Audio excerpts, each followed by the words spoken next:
হংকংয়ে আসলে তেমন একটা পালা খেলা বলা যান না, কারণ ও কারণে যান না। সানজিম হাসান সাকিব, এরপর তাসকিন আহমদ, অসাধারণ আজকে বল করা, বলার লাইন সবটা মিলিয়ে আজকে অসাধারণ বল খেলা।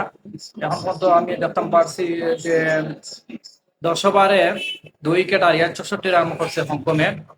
তো আজকে কিতা হংকং কিতা জেতার সম্ভাবনা আছে না বাংলাদেশ জিতবো?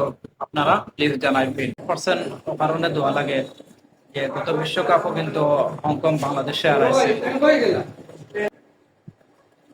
বাংলাদেশ জিতে 99%। শুধু হংকং ও খেলা চলমান।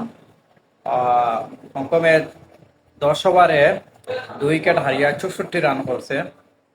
হংকং এর লগে কিতা বাংলাদেশ জিততে পারবো কিনা এটা আপনারা জানাইবা। তো আমার মনে হয় হংকংয়ের যে বাটে খেলার এই খেলার মানে হংকং বাংলাদেশ হলে যেটা কষ্ট হয়ে দিব বাংলাদেশ। আমার মনে হয় বাংলাদেশ জিতবো।